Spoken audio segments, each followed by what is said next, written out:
নমস্কাৰ বন্ধু বান্ধৱীসকল, প্ৰিয়প্টিক্স education YouTube চেনেলটোলৈ আপোনালোকক স্বাগতম জনাইছোঁ। আজি আমি মেথছৰ অৰ্থাৎ গণিতৰ এটি টপিক যাৰ নাম হৈছে চলক আৰু ধ্ৰুৱক, যাক আমি ইংলিছত কওঁ ভেৰিয়েবলছ এণ্ড কনষ্টেণ্ট, তাৰ ওপৰত পঢ়িবলৈ ওলাইছোঁ। তো বলক আজি আমি আমাৰ ভিডিঅ'টো আৰম্ভ কৰোঁ। চলক, যাক আমি ইংলিছত কওঁ ভেৰিয়েবলছ। এতিয়া চলক মানেনো হয় কি? যিবোৰ ৰাশিৰ মান অৰ্থাৎ ভেলু, এই যোনটো ভেলু আছে, এই ভেলুটো পৰিস্থিতি সাপেক্ষে সলনি হৈ থাকে, সেইবোৰকে চলক বোলে। যিবোৰ ৰাশিৰ মান অৰ্থাৎ ভেলুটো পৰিস্থিতি সাপেক্ষে সলনি হৈ থাকে, অৰ্থাৎ যিকোনো পৰিস্থিতিতে সলনি হৈ থাকিব পাৰে, সেইবোৰকে আমি চলক বুলি কওঁ। এতিয়া বীজগণিতত চলক বুজাবলৈ সাধাৰণতে ইংৰাজী বৰ্ণমালাৰ শেষৰ ফালৰ আখৰবোৰ যেনে এক্স, ৱাই, জেড, এ, বি, চি আদি ব্যৱহাৰ কৰা হয়। উদাহৰণস্বৰূপে যদি আমি চাবলৈ যাওঁ, ধৰক আপোনাৰ বয়স আৰু আপোনাৰ দেউতাৰ বয়সৰ মাজৰ সম্পৰ্কটো কি?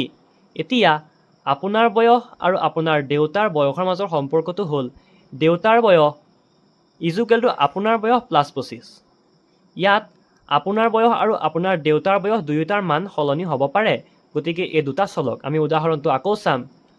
ইয়াত যোনটো দেউতাৰ বয়স আৰু আপোনাৰ বয়স দিছে, ইয়াত দেউতাৰ বয়স আৰু আপোনাৰ বয়স এই দুয়োটাৰে মান সলনি হৈ থাকিব পাৰে, গতিকে ইহঁত দুয়োটা একোটা চলক। নেক্সট আহি গ'লে আমাৰ ধ্ৰুৱক, যাক আমি ইংলিছত কনষ্টেণ্ট বুলি কওঁ। এতিয়া ধ্ৰুৱক মানেনো হয় কি? যিবোৰ ৰাশিৰ মান সদায় একে থাকে আৰু সলনি নহয়, সেইবোৰকে ধ্ৰুৱক বোলে। যিবোৰ ৰাশিৰ মান সদায় একে থাকে আৰু সলনি নহয়, যে কেতিয়াও সলনি নহয়, সেইবোৰকে আমি ধ্ৰুৱক বুলি কওঁ। সকলো সংখ্যাই হৈছে একোটা ধ্ৰুৱক। সকলো সংখ্যা, আমি মেথছত যিবোৰ সংখ্যা ব্যৱহাৰ কৰি আহিছোঁ বা আমি যিবোৰ সংখ্যা সদায় ব্যৱহাৰ কৰি আছোঁ, সেইবোৰেই হৈছে একোটা ধ্ৰুৱক। আমি যদি উদাহৰণ হিচাপে চাবলৈ যাওঁ, 5 অৰ্থাৎ 5, 100 অৰ্থাৎ 100, -7 অৰ্থাৎ -7, পাই আদি সকলোবোৰ একোটা ধ্ৰুৱক। ওপৰৰ উদাহৰণটোত থকা 25, ইয়াত যোনটো 25 আছিলে, সেই 25 সংখ্যাটো সদায় একেই থাকিব, ইয়াৰ কোনো পৰিৱৰ্তন নহয়, গতিকে 25 হৈছে একোটা ধ্ৰুৱক।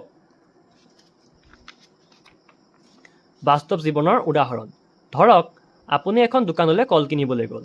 এটা কলৰ দাম 10 টকা। ইয়াত 10 টকাটো হৈছে ধ্ৰুৱক, কাৰণ কল যিয়েই নলওক কিয় এটা কলৰ দাম সদায় 10 টকাই হ'ব। এতিয়া চাওক, আপুনি এখন দোকানলৈ কল কিনিবলৈ গ'ল, এটা কলৰ দাম 10 টকা।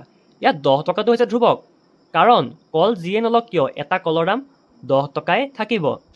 আপুনি কিমানটা কল কিনিব সেয়া নিৰ্দিষ্ট নহয়। আপুনি 5টা কল কিনিব পাৰে, আপুনি 10টা কল কিনিব পাৰে, আপুনি এক্সট্ৰা কল কিনিব পাৰে, আপুনি ৱাইটা কল কিনিব পাৰে, বা আপুনি যিকোনো সংখ্যাৰ কল কিনিব পাৰে। গতিকে কলৰ সংখ্যাটো হৈছে চলক।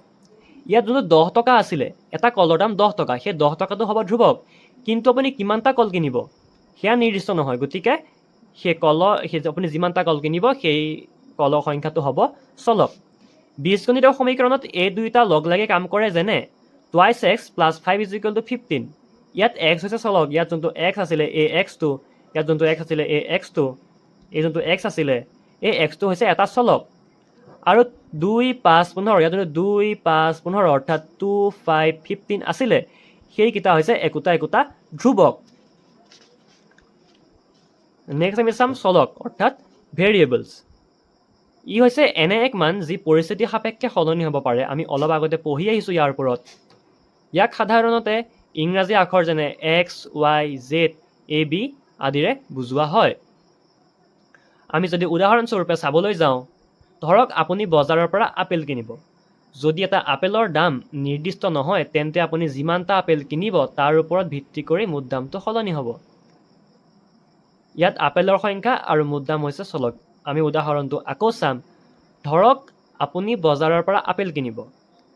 যদি এটা আপেলৰ দাম নিৰ্দিষ্ট নহয়, তেন্তে আপুনি যিমানটা আপেল কিনিব তাৰ ওপৰত ভিত্তি কৰি মুঠ দামটো সলনি হ'ব।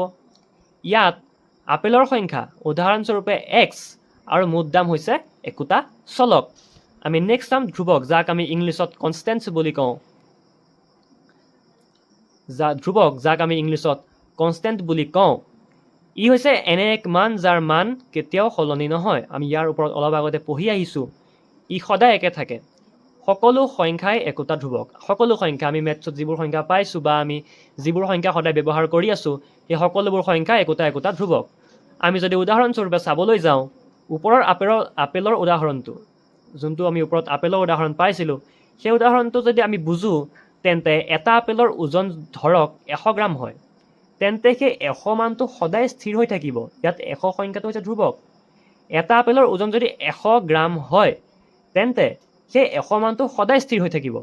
ইয়াত 100 সংখ্যাটো হৈছে ধ্ৰুৱক। নেক্সট আহিলোঁ আমি গাণিতিক সমীকৰণত ইয়াৰ ব্যৱহাৰ। এতিয়া x + 5 = 12। ইয়াত x হৈছে চলক, কাৰণ ইয়াৰ মান সলনি হ'ব পাৰে। ইয়াত x = 7 হ'ব। ইয়াত যোনটো x আছিলে, এই যোনটো x আছিলে, ইয়াৰ মান সলনি হ'ব পাৰে, কিন্তু এইটো ইকুৱেশ্যনত x = 7 হ'ব, কাৰণ 7 + 5 হ'লে আমি 12 পাম। ইয়াত 5 আৰু 12 হৈছে ধ্ৰুৱক, কাৰণ এই সংখ্যা দুটাৰ মান সদায় একে থাকিব। ইয়াত যোনটো 5 আৰু 12 আছিলে, এই দুটা হ'ব ধ্ৰুৱক, কাৰণ এই সংখ্যা দুটাৰ মান সদায় একে থাকিব। কিন্তু ইয়াত যোনটো x আছিলে, সেই xটো হ'ব একোটা চলক। গতিকে মই যিমানখিনি বুজালোঁ, মই আশা কৰোঁ সেইখিনি তোমালোকে বুজি পাইছা চাগৈ।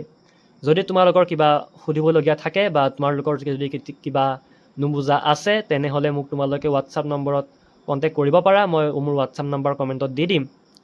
আৰু যদি তোমালোকৰ কিবা নুবুজা আছে, তেন্তে তোমালোকে মোক কমেণ্টত জনাবা। মই তোমালোকক কমেণ্টত আৰু ভালকৈ বুজাবলৈ চেষ্টা কৰিম। তো আজিলৈ ইমানেই। Thank U.